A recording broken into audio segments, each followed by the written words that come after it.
say, oh my God, I see the way you shine. Baik, Assalamualaikum warahmatullahi wabarakatuh. Kami dari kelompok 7, mata kuliah teknologi konstruksi. Itu dosen pembimbing itu Dr. Dwi Fitra Yejumas ST MSc dan Insinyur Dahlan MSc. Nah, materi yang disusun oleh kelompok 7 yaitu saya sendiri Raffi Etlanolza. Yang kedua Zulfahmi, yang ketiga M. Farezi, yang keempat Mutia Fira, selanjutnya Abdurrahman, Rizwani Maulida, dan yang terakhir Nafi.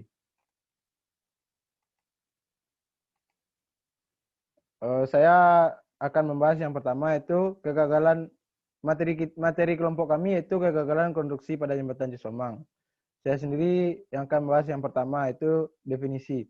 Jembatan adalah suatu struktur organisasi yang berfungsi untuk menghubungkan dua bagian jalan yang terputus oleh adanya rintangan-rintangan seperti lembah, alur sungai, salur irigasi, dan pembuang. Untuk mendesain suatu jembatan, banyak faktor yang menentukan.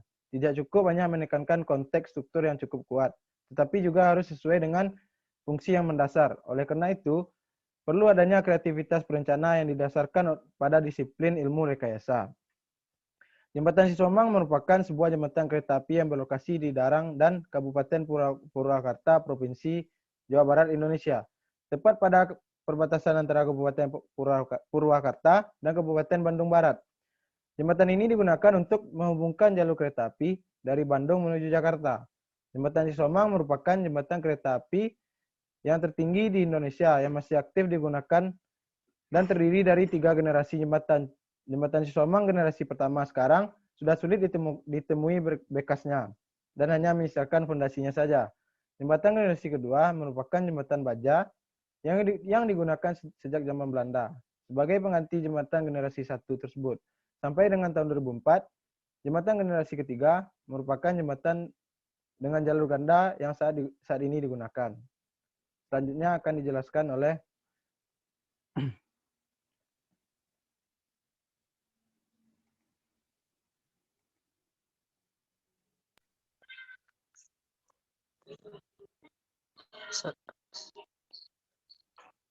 Assalamualaikum warahmatullahi wabarakatuh. Perkenalkan, nama saya Zulfahmi, NPM 19 154101143. Ini contoh gambar jembatan Cisomang.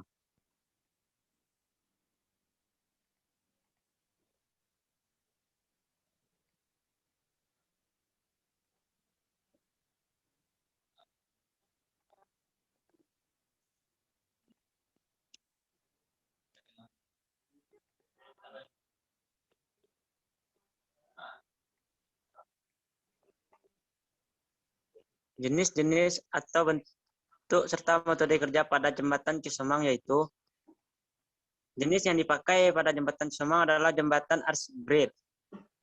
Metode kerja pada jembatan Cisomang, pertama, pengukuran pergerakan geometrik. Pada survei pengukuran dilakukan untuk mengukur pola pergerakan yang terjadi. Dan hasil tersebut digunakan sebagai acuan penilaian atau tolak ukur keberhasilan pada perbaikan struktur jembatan. Pergerakan relatif pilar yang terjadi adalah seperti terlihat pada gambar 8. Pengukuran menunjukkan pergerakan yang terjadi adalah bahwa pergerakan bagian P2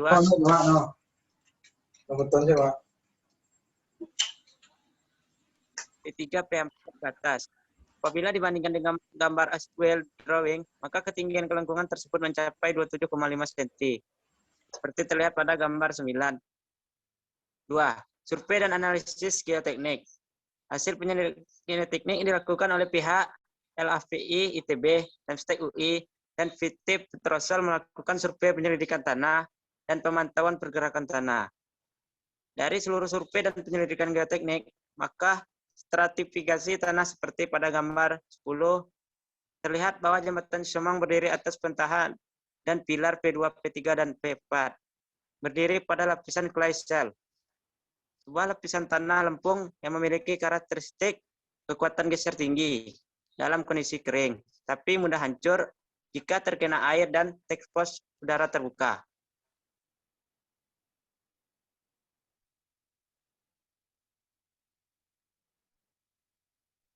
Dan ini gambar 8 dan 9 pada jembatan Cisomang.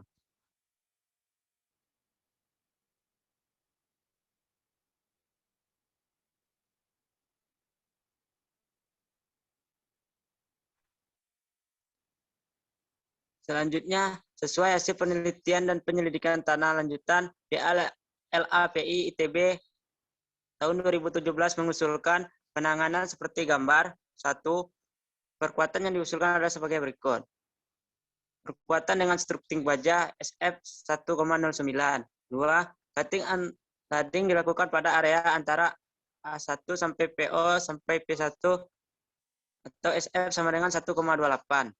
3. Perkuatan borvel P2 atau D sama dengan 1,2 meter, panjang 50 meter.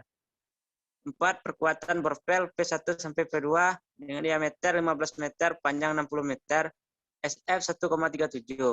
5. Perkuatan ground anchor pada PO dan P1, sudut 30 derajat, panjang 50 meter. 6. Perkuatan ground anchor pada lereng P1 sampai P2 dan PO sampai P1, sudut 30 derajat, panjang 40 meter.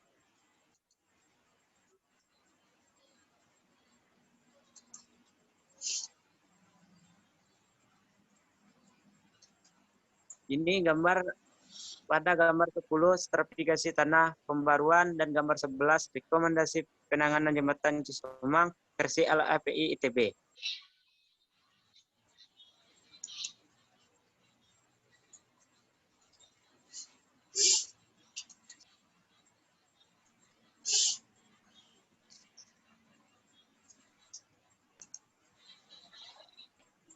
Dari analisis tersebut, ternyata pekerjaan galian pada timbunan tanah antara A1, P0, P12 ternyata cukup efektif untuk menaikkan angka keamanan. Terlebih lagi, pada pelaksanaan penggalian area tersebut, ternyata ditemukan X tiang fondasi bor yang merupakan sisa tiang saat konstruksi pada gambar 12A. Adapun area panggilan seperti pada gambar 12B, pada akhir pelaksanaan, penggalian tersebut ternyata juga efektif dalam mengurangi pergerakan pilar. Dan ini gambar 12 pekerjaan galian antara A1, P0, P1.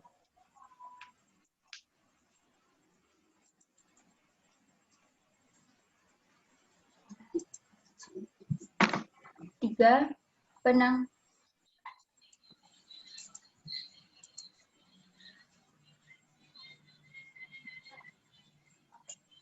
Disulang lihat. Disulang ya abang, bang kamera abang ide bang Raffi. Ide kamera.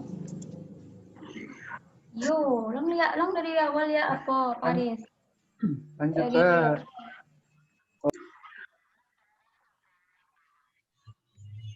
Dari analisis tersebut, ternyata pekerjaan galian pada timbunan tanah antara A1, P0, P1 ternyata cukup efektif untuk menaikkan angka keamanan.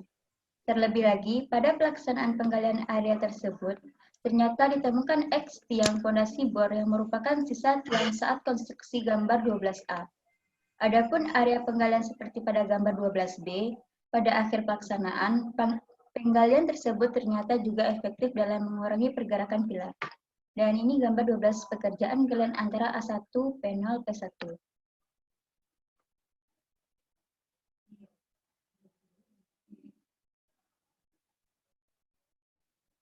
3. Penanganan struktural board pile dan ground anchor. Dari hasil analisis geoteknik, untuk menaikkan faktor keamanan struktur jembatan Cisomang dan mengurangi laju pergerakan pilar, dilakukan perkuatan dengan memasang board pile di P2 dan P1 sampai P2. Konfigurasi pemasangan board pile seperti pada gambar 13, melihat kedalaman fondasi tiang bor yang cukup dalam, serta untuk menjamin integritas mutu tiang fondasi digunakan beton isian jenis 1 SCC atau yang disebut dengan self-compacting concrete. Dan ini gambar 13 konfigurasi board pile P2 tanpa atas. 2. Tahapan selanjutnya setelah pemasangan board pile adalah ground anchor. Pemasangan ground anchor bertujuan sebagai perkuatan geoteknik yang menahan pergerakan tanah yang terjadi sehingga struktur tidak terus mengalami pergeseran. Kriteria desain dalam faktor keamanan yang digunakan dalam desain ini berdasarkan British Standard BS 8081-1989, di mana untuk ground anchor permanen digunakan SF sama dengan 2,0 untuk tendon atau standar dan SF sama dengan 3,0 untuk friksi antara ground anchor dengan tanah. Analisis dan desain ground anchor dilakukan dalam 3 tahapan, yaitu yang pertama menentukan beban kerja desain atau TW sama dengan FWD. 2. Menghitung dan menentukan panjang dari ground anchor berdasarkan friksi dari ground anchor. 3. Menghitung dan menentukan jumlah stand berdasarkan beban kerja desain.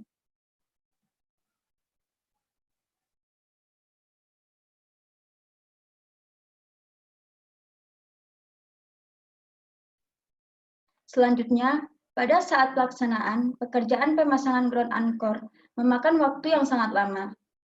Lambatnya kemajuan pelaksanaan tersebut dapat mengganggu stabilitas lereng di bawah jembatan.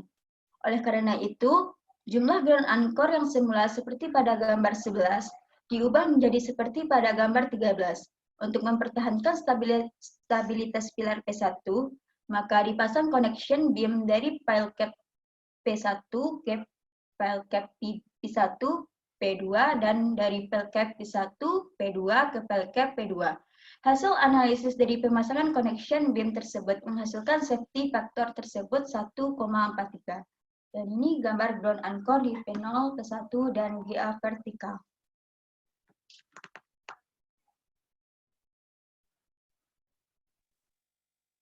Baiklah, perkenalkan saya Muhammad Farezi akan melanjutkan presentasi dari teman kelompok saya. Yang keempat yaitu connection beam. Connection beam seperti pada gambar 15 ditunjukkan menahan beban pergerakan P1 yang ditumpukkan ke parket P2 strip P1 strip P2 dan parket P2. Selain itu, juga stabilisasi area lereng antara P1 dan P2 tidak efektif lagi menggunakan ground anchor seperti pada perencanaan awal atau dalam gambar 14. Hal tersebut dikarenakan proses pemasangan ground anchor dirasakan lambat dan terganggu dengan aktivitas pengeboran untuk tiang bor fondasi pada lereng tersebut. Tetapi untuk menahan gaya vertikal yang diterima connection beam, maka dipasang ground anchor di ujung connection beam dekat P1 pada kedua kakinya.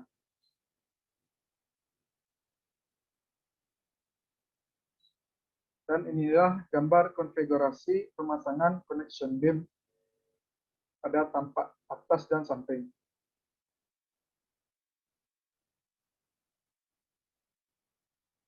Dan yang kelima yaitu jacketing. Jacketing bertujuan untuk perkuatan pilar beton yang telah mengalami deformasi yang terjadi. Jacketing dipasang pada P0, P1, dan P2 yang menerima beban deformasi yang besar. Beton jacking yang digunakan pada kegiatan pilar tersebut yaitu FC 30 MPa.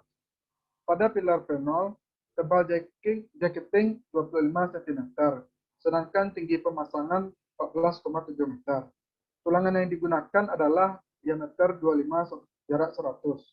Shear connector yang digunakan adalah 4 diameter 13 jarak 300 pada setiap sisinya. Pada pilar P1, tebal jacketing 20 cm, sedangkan tinggi pemasangan 14,7 meter. Tulangan yang digunakan adalah diameter 32, jarak 125. Shear connector yang digunakan 6D13, jarak 200 pada setiap sisinya. Jacketing pada struktur P2 direncanakan tebal 20 cm, setinggi 10,3 meter. Tulangan yang digunakan adalah diameter 32, jarak 125. Shear connector yang digunakan 6D13, jarak 200 pada setiap sisinya. Pada pilar P2, bagian atas diberikan perkuatan dengan selimut baja setebal 20 mm, sepanjang 4,5 meter, untuk menambah kekuatan penampang dalam memikul beban gempa dan displacement yang terjadi. Berikutnya akan dijelaskan oleh rekan saya.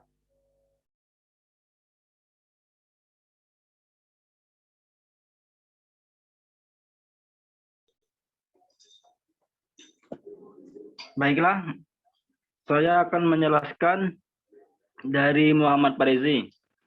Perkenalkan, nama saya Abdurrahman, MBM 19142. C. Studi kasus. Data teknis jembatan Siomang. Nama jembatan Siomang, tahun pembangunan 2002. Lokasi Jakarta 100. Jalan tol Purbalunyi. Bangunan atas superstruktur. Tipe jembatan Gelagar Praktekan Indonesia, GPI. Tipe lintasan sungai. Sistem continuous beam, simple supported, dan plat lantai beton-betulang.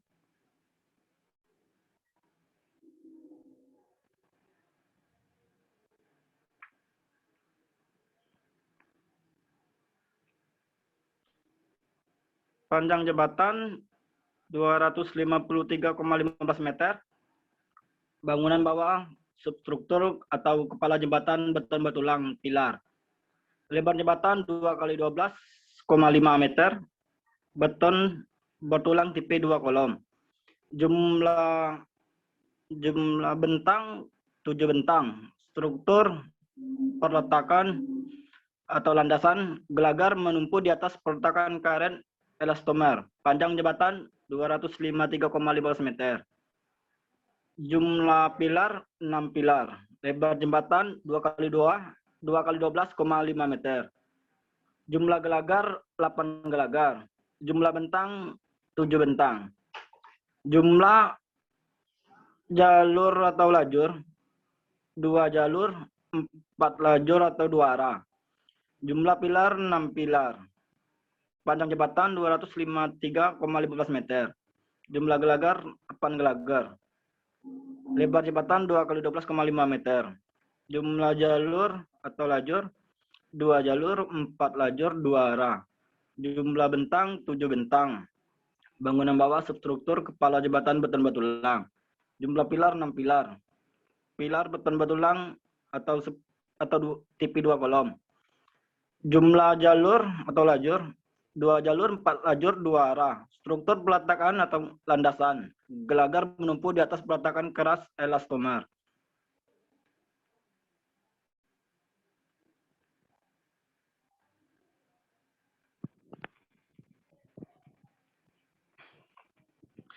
Inilah gambar lokasi jembatan Siomang.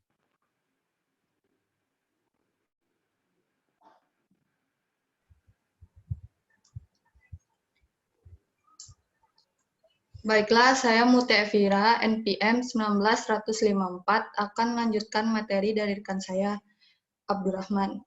Penyebab geser dan retaknya jembatan Cisomang di Tol Cipularang. Jembatan Cisomang di ruas Cipularang mengalami pergeseran atau deformasi pada pilar kedua atau P2. Pergeseran pilar tersebut terjadi karena beban telah melebihi toleransi yang disyaratkan. Direktur Jenderal Bina Marga Kementerian PUPR, Aris Setiadi mengungkapkan, terjadi pergeseran pada sambungan jembatan sepanjang 53 cm. Pada hari Kamis, 22 Desember 2016, diperoleh hasil bahwa telah terjadi pergeseran pada pilar kedua sepanjang 53 cm yang sudah melebihi batas izin yang disyaratkan, ujarnya. Bergesernya jembatan Cisomang di Tol Purbalunyi kilometer 100-700 terjadi akibat pergerakan tanah di bawah penyangganya. Gerakan itu membuat pilar bergeser sampai 53 cm dan tergolong membahayakan. Persoalan kerusakan pergeseran horizontal ini dengan pergeseran 53 cm itu ekstrim, kata Kepala Dinas Bina Marga Provinsi Jawa Barat, M. Guntoro. Dia menyebut, jembatan Cisomang memiliki panjang 253 meter, fisik jalan itu disanggah 12 pilar di bawahnya, staf ahli bidang mitigasi gerakan tanah pusat vulkanologi dan mitigasi bencana. Sumaryono mengaku, konstruksi jembatan yang didirikan di atas tanah memang rawan adanya pergerakan. Adapun penyebab pergerakan tanah terjadi akibat serapan air hujan yang terus mengguyur beberapa waktu ke belakang di kawasan tersebut. Oleh karena itu, tingkat kelembekan tanah terus meningkat karena hujan, karena hujan itu. Kalau basah, rawan. Tapi zona tinggi itu bukan berarti tidak bisa dibangun, ujar Sumaryono. Atas kejadian ini terdapat sejumlah fakta yang perlu diketahui sebagai pembaca yang ingin atau terbiasa menggunakan tol tersebut untuk beraktivitas.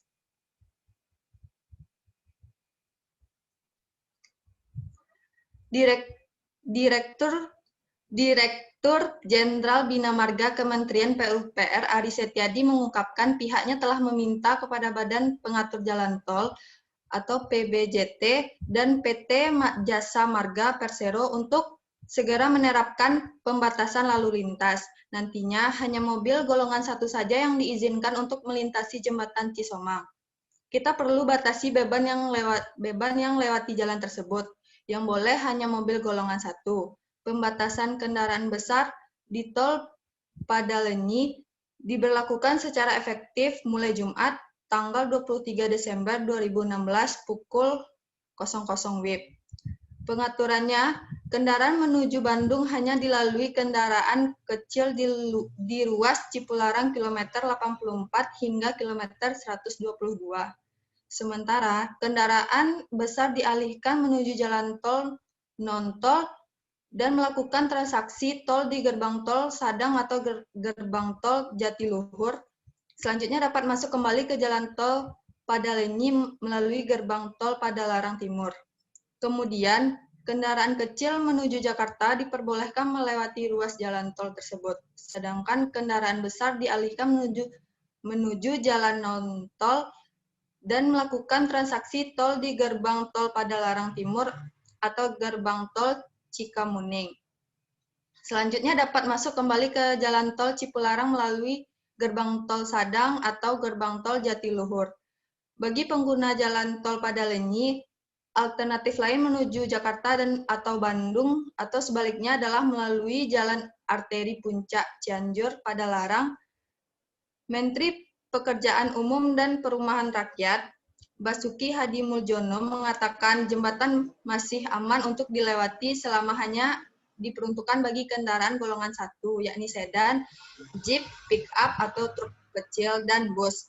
Mulai hari ini kita larang truk lewat di jembatan itu. Kalau mobil kecil masih bisa lewat, saya kira masih cukup aman kalau dari segi teknis selama dengan kendaraan kecil, kata Menteri Basuki di Kementerian Keuangan.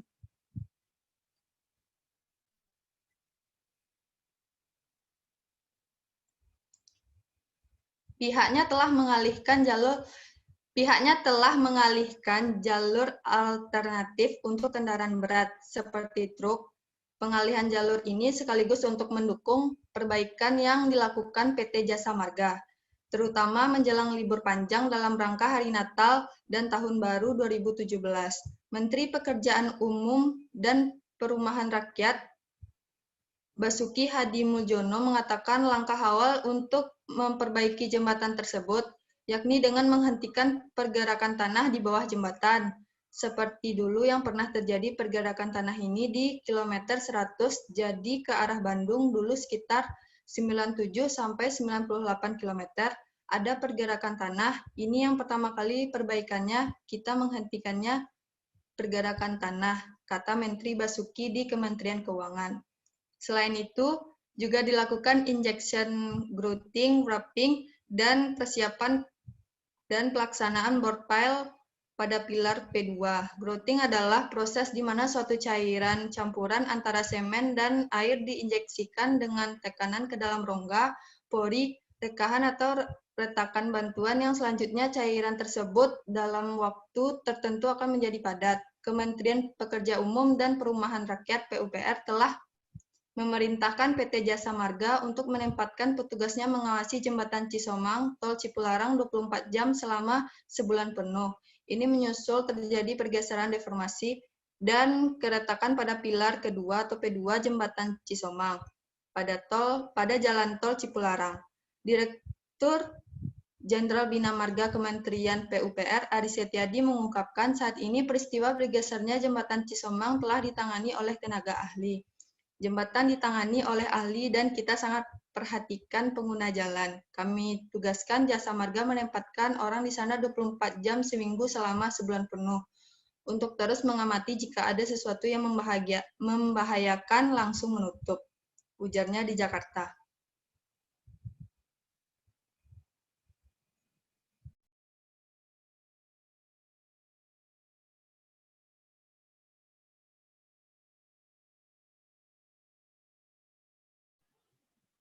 Baiklah, saya Anak Setiawan akan melanjutkan penjelasan dari Bunti Elvira. PT Jasa Marga Tbk Persero menindaklanjuti perintah Kementerian Pekerjaan Umum dan Perumahan Rakyat PUPera terkait dengan perbaikan jembatan Cisomang di Jalan Tol pada Leunyi. Perbaikan jembatan tersebut diperkirakan memakan waktu 3 bulan. Saat ini Jasa Marga telah melakukan perbaikan sementara dengan grouting pada pilar yang bermasalah dan wrapping untuk mencegah kerusakan. Selanjutnya, Jasa Marga akan melakukan perbaikan permanen yang diperkirakan memakan waktu 3 bulan.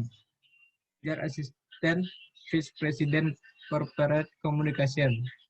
Jasa Marga Dwi Waman Heru dalam keterangannya kepada merdeka.com. Di Jakarta pada kejadian beberapa waktu lalu, pada jembatan Cisomang yaitu terjadinya pergeseran tanah yang mengakibatkan pilar retak dan bergeser. Pergeseran ini diakibatkan oleh beban lateral yang terlalu besar dan jembatan tersebut tidak dapat menahannya. Maka dari itu, untuk menahan adanya beban lateral yang berlebihan, biasa pakai bantuan jangkar atau pilar yang bisa dibuat miring. Dan juga untuk mencegah terjadinya kelongsoran pada lereng jembatan. Bias dipakai perkuatan ground ancol. Pada perkuatan jembatan tersebut lebih aman dari gaya lateral maupun longsor. Dari hasil yang didapatkan, bahwa dalam perhitungan tekanan tanah jembatan tersebut menerima beban lateral sebesar 50 ton dan menerima beban aksial sebesar 1000 ton. Maka kita bias mencari tahu dengan menggunakan data SPT dan memakai metode Resinel. Bias didapatkan hasil daya dukung maksimal pada ukuran tiang 80 cm, 100 cm, dan 120 cm. Setelah itu, baru kita bias menghitung kekuatan tekan maupun tarik pada tiang tersebut dengan metode grafis pada tiang miring dengan kemiringan 1:6.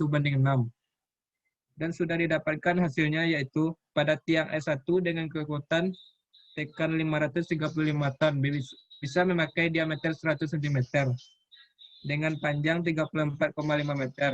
Dan pada tiang S2 dengan kekuatan tekan 480 ton bisa memakai diameter 100 dengan panjang 34,5. Dan masing-masing tiang memakai 2 tiang dalam pelaksananya agar lebih ekonomis dan efektif. Pada tugas akhir ini, perhitungan daya dukung menggunakan dan SPT yang diharapkan mendapatkan daya dukung yang baik. Untuk mencegah jembatan bergeser atau terjadinya longsor, maka dibuat perkuatan stabilitas lereng pada jembatan ini. Perkuatan stabilitas lereng menggunakan jangkar atau menambah faktor keamanan pada lereng jembatan. Jangkar tersebut berfungsi menahan pergerakan tanah pada lereng. Jangkar itu didesain setiap 6,7 meter pada arah memanjang dengan total panjang jembatan 33,5 meter dengan gaya tarik sebesar 14,94 ton.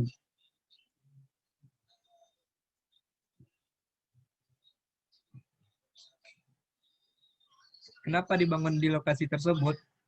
Karena jembatan Cisomang merupakan sebuah jembatan kereta api yang berlokasi di Darang dan Kabupaten Purwakarta, Provinsi Barat Indonesia. Tepat pada perbatasan antara Kabupaten Purwakarta dan Kabupaten Bandung Barat. Jembatan ini digunakan menghubungkan jalur kereta api dari Bandung menuju Jakarta. Kenapa dipilih tipe atau metode tersebut? Karena jembatan Cisomang ini sangat bagus untuk dijadikan studi kasus dalam tugas saya. Untuk mengkaji lebih dalam tentang permasalahan jembatan Cisomang tersebut. Dan untuk menambah pemahaman tentang jembatan Cisomang tersebut. Maka dari itu saya pilih tipe khusus kasus jembatan Cisomang ini.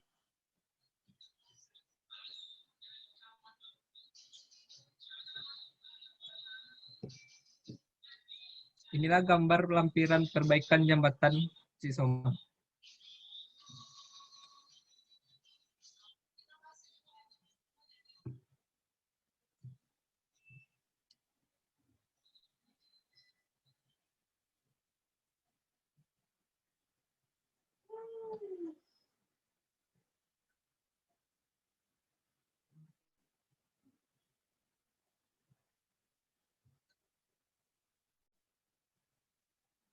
Kesimpulannya adalah, dari seluruh uraian tersebut di atas, maka dapat ditarik kesimpulan bahwa penyebab dari pergerakan jembatan Cisomang adalah adanya pelapukan tanah clay shell yang tampak pada permukaan tepi sungai dekat P2.